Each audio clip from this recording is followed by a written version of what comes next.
Good morning students in my YouTube channel dynamic science.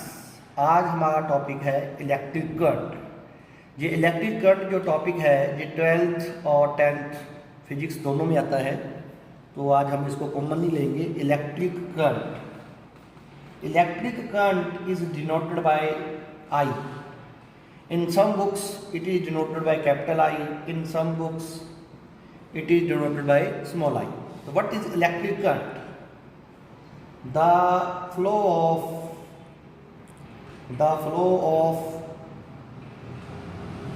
charge, the flow of charge per unit time, the flow of charge per unit time in definite direction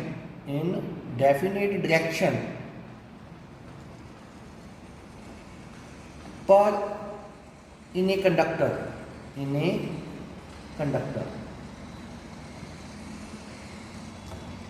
the flow of charge per unit time in a definite direction। यहाँ पर definite direction mention करना बहुत he must है। in a conductor, ये हमारे पास एक conductor है। क्या है? हमारे पास एक कंडक्टर है। कंडक्टर के अंदर आपको पता ही है इलेक्ट्रॉन डेंसिटी जो होती है 10⁻29 पर मीटर क्यूब। इलेक्ट्रॉन डेंसिटी क्या होती है? The number of free electron per unit volume. 10⁻29 electron होते हैं 1 मीटर क्यूब वॉल्यूम के अंदर, बहुत ही ज़्यादा कंडक्टर के अंदर। तो आपको पता ही है ये इलेक्ट्रॉन जो हैं अपनी मनमर्जियाँ क्या करते हैं? क्या करते हैं? अपनी मनमर्जियाँ। कैसे? जैसे जो स्टूडेंट्स होते हैं जब क्लास में टीचर नहीं होता तो अपनी मनमर्जियाँ करते हैं। कोई किसी के पास पहुंच गया, कोई किसी से लड़ रहा है, कोई झगड़ रहा है। तो ये सारे क्या हैं? इलेक्ट्रॉन हैं। कब इलेक्ट्रॉन है? जब हमने कोई भी बैटरी या सेल से इसको नहीं जोड़ा। तो जो इलेक्ट्रॉन है वो रैंडमली मोशन में होती हैं। उनकी जो एवरेज थर्मल वेलोसिटी होती है, वेलोसिटी मतलब ये इलेक्ट्रॉन इधर गया इसकी वेलोसिटी है, ये इलेक्ट्रॉन इधर गया इसकी वेलोसिटी है। तो टोटल जो नेट इनकी थर्मल वेलोसिटी होती है वो जीरो होती है। क्या होती है? जीरो। कोई कॉन्ट्रीब्यूशन नहीं है इनका, क्योंकि ये अपनी मनमर्जियाँ कर रही है। कोई इधर जा रहा है, कोई इधर जा रहा है। तो नेट जो इनकी थर्मल वेलोसिटी है उसको यू से लिखती हैं। नेट उनकी average thermal velocity. Average thermal velocity मान लो इसकी क्या है? u1 है, इसकी क्या है? u2 है, और n इलेक्ट्रॉन है तो इसकी कितनी है? un है, डिवाइडेड बाय कितने इलेक्ट्रॉन है? n है। तो इनकी जो एवरेज थर्मल वेलोसिटी है वो कितनी है? 0। एवरेज थर्मल वेलोसिटी इनकी कितनी है? 0। तो ये जो इलेक्ट्रॉन है, कई बुक में लिखा हुआ the flow of charge per unit time. तो इलेक्ट्रॉन तो फ्लो हो ही गई है, इलेक्ट्रॉन तो फ्लो हो ही गई है, लेकिन वो एक पर्टिकुलर डायरेक्शन में नहीं हो गई। तो इसको हम करंट नहीं कहेंगे, क्योंकि एवरेज थर्मल वेलोसिटी कितनी है इनकी? 0 है। फिर हम क्या कहते हैं कि क्लास में टीचर आ गया भी, जो इलेक्ट्रॉन से अपनी मनमर्जियाँ करते हैं। तो हमने क्या कर दिया? बैटरी से जोड़ दिया। किससे जोड़ दिया? बैटरी से। बैटरी से जोड़ दिया तो इसको हम क्या कहते हैं? हमने इलेक्ट्रिक फील्ड अप्लाई कर दिया। इलेक्ट्रिक फील्ड अप्लाई कर दिया। ये कौन सा टर्मिनल है? पॉजिटिव टर्मिनल है। ये कौन सा टर्मिनल है? नेगेटिव टर्मिनल है। तो इलेक्ट्रॉन पे नेगेटिव चार्ज होता है, तो सारे के सारे इलेक्ट्रॉन जो पहले अपनी मनमर्जियाँ कर रहे थे, अब सारे के सारे इलेक्ट्रॉन एक पर्टिकुलर डायरेक्शन में ड्रिफ्ट करने लग जाएंगे। पर्टिकुलर डायरेक्शन में क्या करने लग जाएंगे? ड्रिफ्ट करने लग जाएंगे। सारे के सारे इलेक्ट्रॉन एक पर्टिकुलर डायरेक्शन में जाएंगे। किस डायरेक्शन में जाएंगे? Negative to positive. किस डायरेक्शन में जाएंगे? Negative to positive. पहले क्या करते थे? पहले अपनी मनमर्जियाँ करते थे। जिस स्पीड से इलेक्ट्रॉन नेगेटिव से पॉजिटिव की तरफ जाती हैं उस वेलोसिटी को क्या कहते हैं? ड्रिफ्ट वेलोसिटी या ड्रिफ्ट स्पीड। क्या कहते हैं? Drift speed. जिस वेलोसिटी से इलेक्ट्रॉन जो है वो नेगेटिव से पॉजिटिव की तरफ जाते हैं उस वेलोसिटी को क्या कहते हैं? ड्रिफ्ट स्पीड कहते हैं। बहुत ही कम होती है। कितनी होती है ये? बहुत ही कम, 10⁻⁴ मीटर पर सेकेंड टू 10⁻⁵ मीटर पर सेकेंड। और इनका जो पाथ भी होता है, वैसे 10th में नहीं है, इनका जो पाथ होता है इलेक्ट्रॉन का वो क्या होता है, पैराबोलिक पाथ। कौन सा पाथ होता है, पैराबोलिक पाथ। ये नहीं है कि स्ट्रेट जाती हैं, स्ट्रेट नहीं जाती, पैराबोलिक पाथ में जाती हैं, नेगेटिव टू पॉजिटिव जाती हैं। तो ये तो किसकी डायरेक्शन होगी, इलेक्ट्रॉन की। किसकी डायरेक्शन होगी ये, इलेक्ट्रॉन की। तो कन्वेंशनली हम कन्वेंशन के हिसाब से करंट की डायरेक्शन को मान लेते हैं कि करंट की डायरेक्शन क्या होती है, opposite to the flow of electron. Electron जाते हैं नेगेटिव टू पॉजिटिव, और करंट की डायरेक्शन हम मानते हैं कि ये पॉजिटिव टू नेगेटिव है, पॉजिटिव टू नेगेटिव चार्ज है। What is the direction of electric current? The direction of electric current is from negative terminal to positive terminal to negative terminal. The direction of current is positive to negative terminal. And what is the direction of electronic current? The direction of electronic current is negative to positive towards the flow of electron. Electron flow from negative charge to positive charge. तो this is called electric current. इसको क्या कहते हैं हम, electric current कहते हैं। क्या कहते हैं हम इसको, electric current.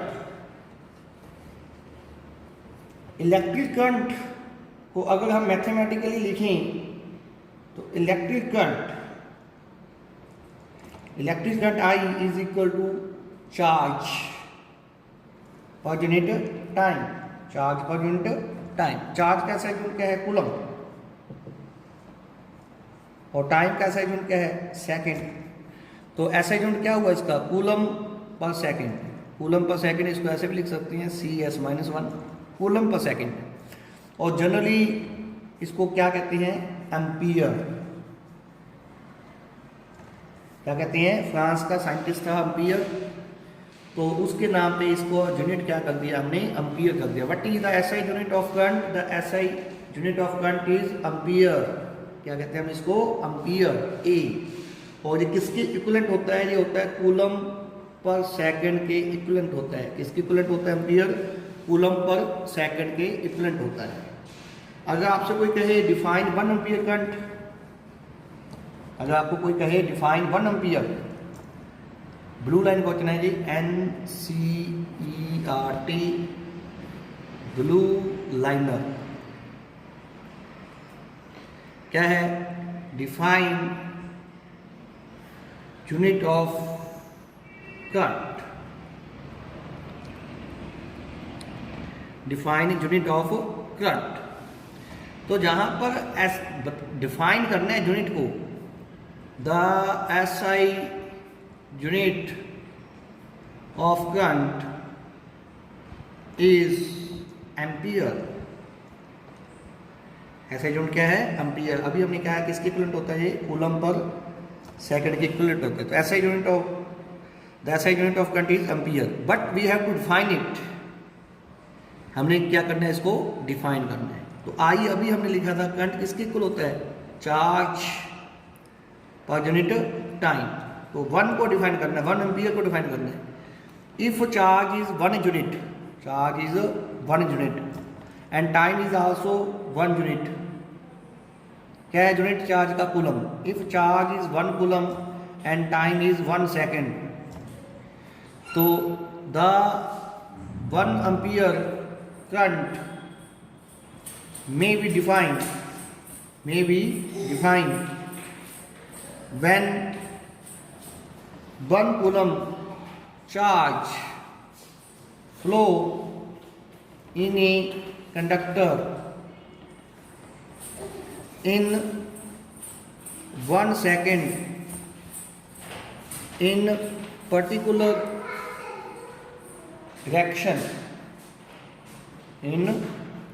direction, the current is said to be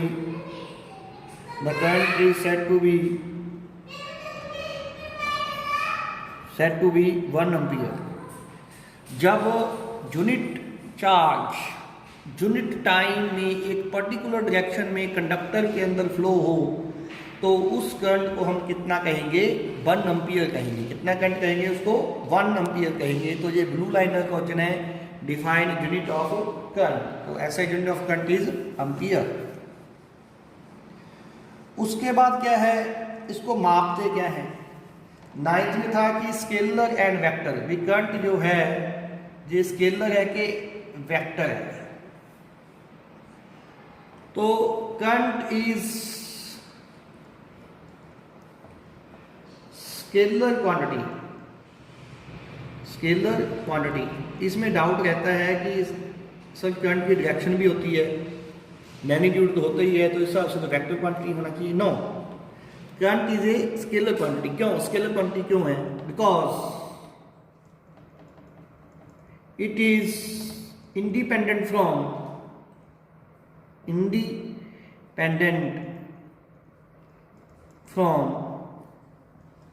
angle. ये एंगल पे डिपेंड नहीं करता। करंट मान लो छत ऊपर जा रहा है, करंट मान लो नीचे आ रहा है, तो उसका मैग्नीट्यूड जो है ऊपर जाने में या नीचे जाने में कम ज़्यादा नहीं होता, एंगल पे डिपेंड नहीं करता। तो current is a scalar quantity. Current is a scalar quantity. और इसकी जो डायरेक्शन है पॉजिटिव टू नेगेटिव वो हमने मानी हुई है। हमने क्या की हुई है? मानी हुई है। तो याद रखना electric current is a scalar quantity. Electric current जो है वो एक स्केलर क्वांटिटी है। अब इसको मेजर कैसे करते हैं? कैसे करते हैं? कल भी हमने डिस्कस किया था एम मीटर। क्या एडवाइस होती है? Ammeter. Ammeter, A लिखा होता है, मीटर होता है ए लिखा होता है एम मीटर। एम मीटर से करंट को मापते हैं। किससे मापते हैं हम? एम मीटर से।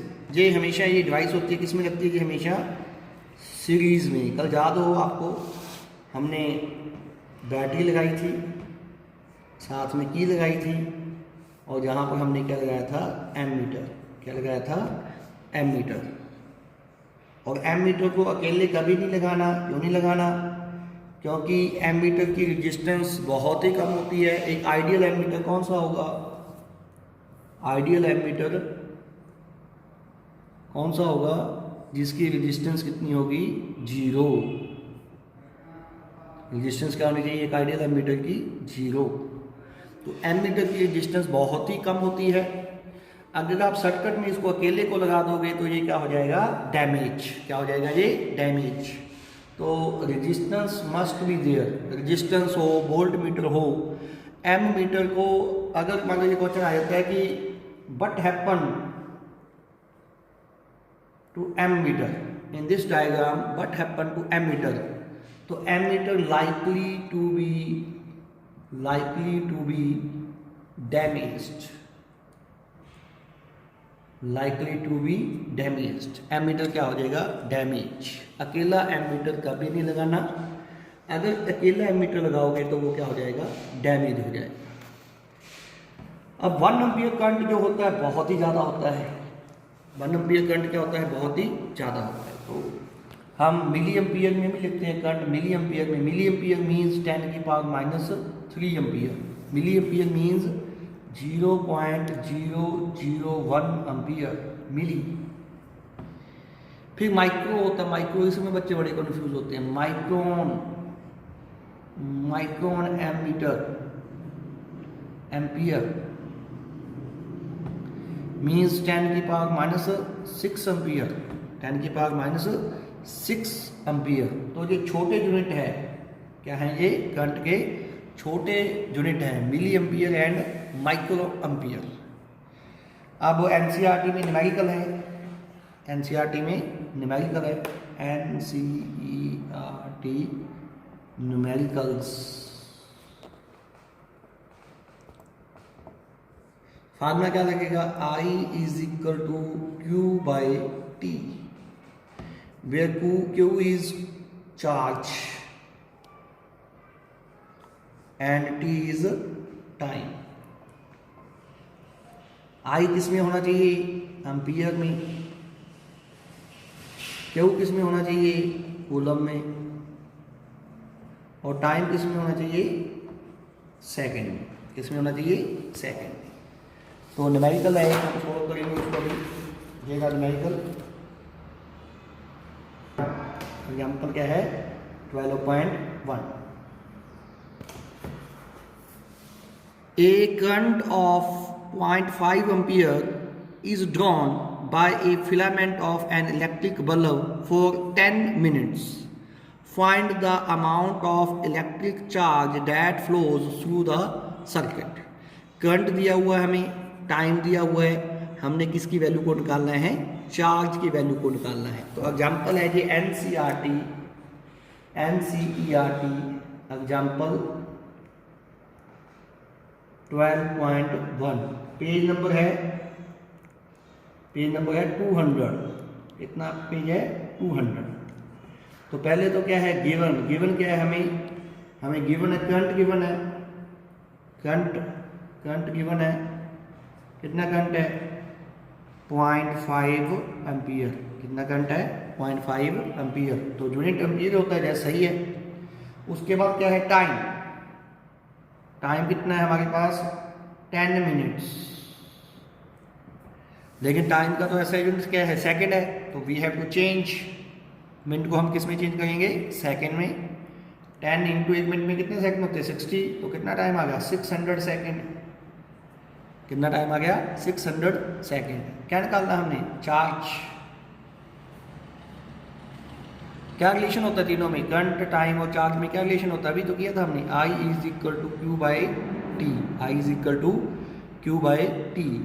तो Q is equal to I T, Q is equal to I T. Q की वैल्यू निकाल लिया हमने चार्ज। तो आई कितना है, करंट कितना 0.5 इंटू टाइम कितना है 600 सेकेंड। तो इसका पॉइंट खत्म किया हमने, नीचे क्या लगा लिया 10 लगा लिया। 5 1 5, 5 2 10 एंड सॉल्व करके कितना आ गया हमारे पास 300 कूलम। कितना आ गया हमारे पास 300 कूलम। ये देखिए कितना आ गया हमारे पास 300 कूलम। और आज हमने ये क्वेश्चन किया है define the unit of current, define the unit of current, define the unit of current. तो आई थिंक आपको ये लेक्चर जो है समझ आया होगा।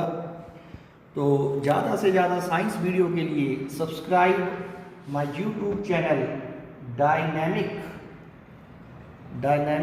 साइंस।